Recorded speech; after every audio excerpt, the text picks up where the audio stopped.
Bismillahirrahmanirrahim. Assalamualaikum warahmatullahi wabarakatuh.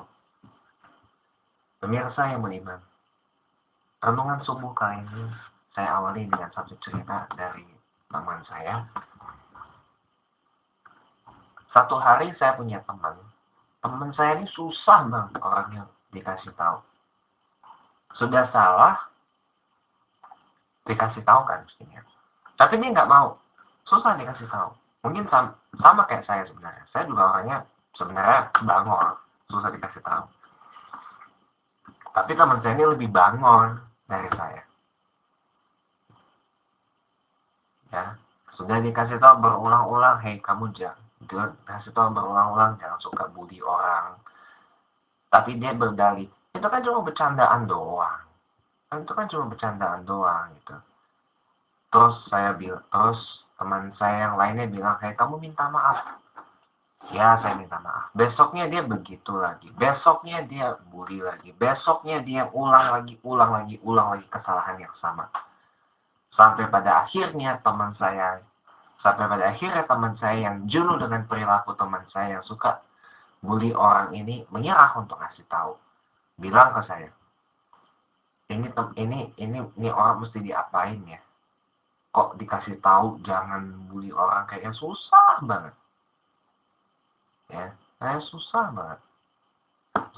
Saya sudah kasih tahu dia ngomongnya harus baik-baik, harus baik sama orang, harus respect sama orang, harus jaga nama baik orang, nggak boleh sembarangan, bercanda juga ada ini.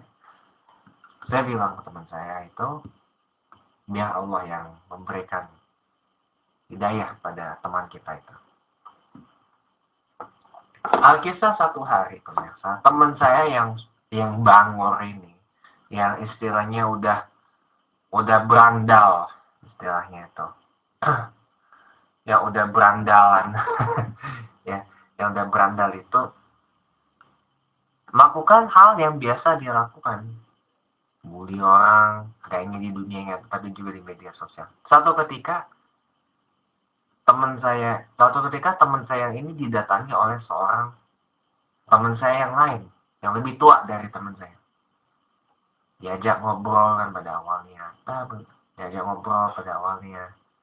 Kenapa kok kamu suka bully orang? Lalu teman saya bilang, saya juga korban bullying, Pak. Saya juga korban bullying.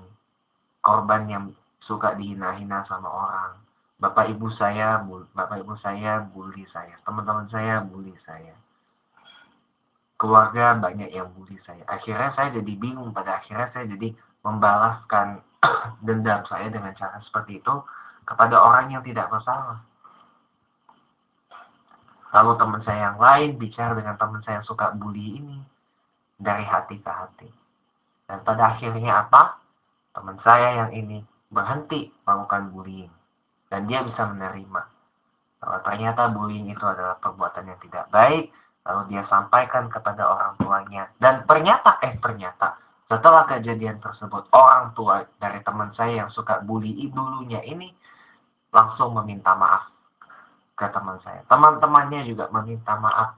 Keluarganya pun juga ikut meminta maaf atas kesalahan tersebut. Pelajaran dari kisah ini pemirsa, kalau kita menemukan orang yang susah diberitahukan untuk sesuatu yang baik, tetaplah berusaha. Dan kalau bisa, kita berikan wejangan-wejangan dan nasihat-nasihat diomongkan dari hati ke hati. Cari kalimat-kalimat yang ngena banget ke hati. Tapi tetap kalimat itu harus santun, sopan, harus etis, beradab, beretika, dan bermoral. Sampaikanlah dengan cara yang lemah lembut, dengan penuh kasih sayang, dengan penuh keramah tamahan, sampai ngena banget ke hatinya. Insya Allah. Dengan ikhtiar kita seperti itu, dan dengan ridha Allah Subhanahu wa Ta'ala, insya Allah, orang yang tadinya berperilaku buruk, kita beritahukan, kok susah banget dikasih tahu, ya, insya Allah dengan sendirinya dia akan berubah. Asalkan kita sebagai orang tua, kita wajib menghadirkan teladan yang baik kepada anak kita, kita wajib menghadirkan suri tauladan yang baik, karena anak adalah peniru yang baik. Apa yang anak lihat dan apa yang anak dengar dan rasakan, itulah yang akan membentuk karakter anak kita.